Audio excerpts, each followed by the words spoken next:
Tome nota. Com Heródoto Barbeiro. Heródoto Barbeiro, estamos prontos para tomar nota. Bom dia. Olá, Didi. Depois dessa descrição das praias, eu quase desisti de participar do jornal e me mandei daqui. Eu também quase fui embora, Heródoto. Sério mesmo. Tava demais. Não, exatamente. Fizemos todo esse exercício de pensar nesse local, de pensar na viagem, mas voltar depois para a realidade. Não tá sendo fácil. Não é fácil. Heródoto, o que você traz pra gente, hein? Primeiro vamos pensar na ida, depois a gente pensa na volta. Exatamente. Isso aí. Boa, bom conselho. Heródoto, vamos falar da PEC dos precatórios? Bom, isso. Rapidamente é o seguinte, conexão de uma coisa com outra, como vocês acabaram de explicar, o pessoal que nos acompanha. Agora o governo, quer dizer, agora não, porque ainda precisa passar pelo Senado, né? Passou na Câmara 2 votações, agora precisa passar 2 votações no Senado, que é uma PEC. Mas provavelmente o governo vai ter grana para pagar então os R$400 do chamado Auxílio Brasil. Só um detalhe interessante, que é o seguinte. Onde é que surgiu essa história de Bolsa Família? De onde foi? Caiu do céu? Não. O Bolsa Família foi implementado pela primeira vez em 1990 na cidade de Campinas, no interior de São Paulo. Era um programa de transferência de renda municipal. Salvo engano, o pessoal de Campinas está me ouvindo aqui também. Tem até uma avenida grande lá, uma rotatória lá, chamada Roberto Magalhães Teixeira. Ele era o prefeito da época. E o negócio deu uma repercussão tão grande que acabou sendo federalizado. Aí o governo federal se apossou da ideia, que aliás é uma ideia muito boa, e depois isso então chegou até os dias atuais. Então veio desde 1990 e nasceu em Campinas. O programa que vai aí para frente, ele deverá chegar até quase 15 milhões de pessoas. Quase 15 milhões de pessoas deverão receber então esse Auxílio Brasil de R$400. Só o detalhe é o seguinte, não vai ser necessário fazer nenhum recadastramento, que já é uma coisa para derrubar um pouco a burocracia. Todo o pessoal que estiver cadastrado no Bolsa Família, automaticamente passa a ser cadastrado no Auxílio Brasil. Aí a pergunta que não quer calar é o seguinte, bom, espera aí, né? Realmente é o pessoal que está em situação de pobreza, situação difícil, quando é que começa o pagamento? Começa na semana que vem. Começa na quarta-feira da semana que vem, dia 17. Começa o pagamento, então, do Auxílio Brasil. E outra coisa interessante é o seguinte, há um estímulo também, dentro desse programa, para que as pessoas que arrumarem emprego, elas deixarem o programa, como uma forma, então, assim, dela começar a se manter por si mesma. Mas se porventura acontecer qualquer coisa, ela pode voltar. Ela pode pedir o retorno. Não tem fila, não tem burocracia, não tem nada, ela tem o seu lugar garantido. Ela está tentando caminhar com as próprias pernas, não consegue e pode voltar. Bom, há dentro desse novo sistema, que aliás foi publicado no Diário Oficial, uma série de pequenos avanços em relação a outras questões, né? Questão, por exemplo, de um recebimento de R$130 por criança durante 36 meses, para a criança recém-nascida, e há outras coisas por aí. Mas o que é importante a gente dizer é o seguinte, é que esse programa, essa grana, esses R$400 e mais as outras pequenas ajudas, elas só vão valer até dezembro do ano que vem. Por que razão? Porque é o seguinte, toda vez que precisa de um orçamento, precisa ser aprovado no Congresso Nacional. Então, o ano que vem, vai ter que ser aprovado o orçamento de 2023. E assim sucessivamente. Então, veja que coisa interessante. O governo pode estabelecer suas políticas, mas elas precisam ser aprovadas pelo Congresso Nacional. E o Congresso Nacional está tomando uma participação cada vez mais ativa. Aparentemente, me leva até assim a entender, que nós estamos vivendo quase que um semi-parlamentarismo. Você falou no passado, mas é um fato real.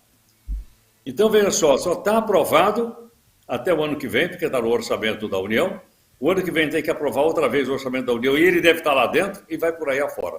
Quer dizer, não é uma coisa que vai ser automática, como a gente pode imaginar. Mas, em todo caso, dois passos foram dados, mas ainda restam 2 passos, que é a aprovação da PEC no Senado brasileiro. Heródoto, agora tratando aí de um outro assunto, a gente tem relacionado muito o dólar com o aumento do preço dos combustíveis, né? A valorização do dólar, a gente relaciona sempre com o aumento do preço de combustíveis, mas tem relação também com o aumento de preços nos supermercados?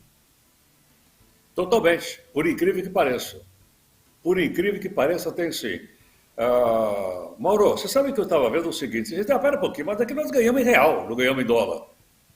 Eu não sabia que tem 3 países aqui da América que a moeda oficial é o dólar. Mas não são os Estados Unidos? Além dos Estados Unidos, Panamá, El Salvador e o nosso vizinho aqui, o Equador, a moeda oficial é o dólar. Olha que curioso. Aí eu tive um outro levantamento, tem mais 11 países do mundo onde o dólar é moeda semi-oficial, tem 2 moedas, a moeda nacional e o dólar, você pode pagar com dólar. Quer dizer, isso mostra a economia, como é que está a globalização da economia. Quer dizer, a moeda de um país sendo utilizada no outro. Agora, no caso específico brasileiro, por quê? Nós estamos pagando a carne mais cara, por exemplo, vou dar um exemplo, a carne mais cara no supermercado. A inflação dos últimos 12 meses, segundo o IPCA, é de 12,5%. O dólar valorizou 8% em relação ao real. Então, consequentemente, a gente percebe o seguinte, os produtores de carne preferem vender no mercado mundial, claro. Por quê? Porque com o real mais fraco, a carne chega mais barata lá fora e a concorrência é maior. Outra coisa, quem pode exportar, percebe que lá fora o lucro é maior do que vender aqui dentro. E aí a gente aplica aquela famosa lei da oferta e da procura, do Adam Smith. Diminui a oferta e o preço sobe. Então, o fato do dólar estar sendo bastante valorizado faz com que a economia se vire para o exterior e tenha menos oferta de produtos aqui dentro do nosso país. Por isso é que a carne fica mais cara. Mas e os feijão, a soja, por que sobe? Porque nós dependemos da importação de semente, de fertilizante, de agrotóxico, que são pagos em dólar. Então, quando você paga tudo isso em dólar, ele é mais caro, você repassa para o preço. Então, mexer no dólar faz com que suba o preço no supermercado. Outra coisa curiosa também. Tem menos dólar circulando no Brasil. Está saindo muito dólar. Por que razão? Porque o governo americano aumentou o juro lá fora e quem tem dinheiro e quer aplicar lá fora faz o seguinte, eu queria aplicar dinheiro lá fora. Ele pega o seu real, transforma em dólar, pega o dólar e aplica lá fora. Então sai dólar para o Brasil. Outra coisa que sai muito dólar para o Brasil, e aí vai uma coisa curiosa, também as viagens internacionais, o turismo internacional. Nos últimos tempos nós gastamos $1 bilhão com o turismo internacional. Então tem pouco dólar aqui dentro e, de novo, a lei da oferta e da procura. Com pouco dólar, o preço do dólar valoriza em relação ao real. E isso modifica a cadeia de produção do Brasil, não estou falando só da gasolina, estou falando das coisas que são vendidas no supermercado. Então nós temos aí uma junção bastante grande uma com a outra. Quer dizer, bom, e aí? Até quando vai isso? Não sei. Mas e o Banco Central, que é o que cuida da moeda, o que está fazendo? Olha, o Banco Central, como a gente já anunciou aqui no jornal, ele elevou a taxa de Selic para 7,5%, numa tentativa de fazer com que os investidores internacionais tragam o dólar aqui para dentro.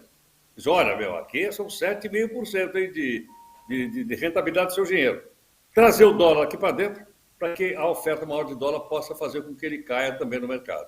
Se isso vai acontecer ou não, nós vamos acompanhar aí nos próximos capítulos que tem vindo aí pela frente.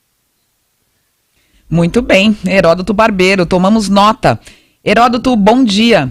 Você está liberado agora para fechar os olhos de novo e sonhar com a sua próxima viagem. Aí sim, né? Bom dia. Talvez ela... Talvez... De aumento de preço. Talvez a viagem não seja em dólares, exatamente, seja em reais, mas... Não, essa é real. É sem real, é sem real. Como o dólar impacta aqui dentro, o que nós vamos fazer? Sai caro com real também, né? Não tem jeito. Vai ficar caro. Heródoto Barbeiro, a gente vai tomando nota com Heródoto todos os dias aqui no Nova Manhã. Heródoto, obrigado, boa quarta pra você, até amanhã. Tchau. Obrigado a vocês, gente. Um beijo aí. Tchau. Tchau, tchau.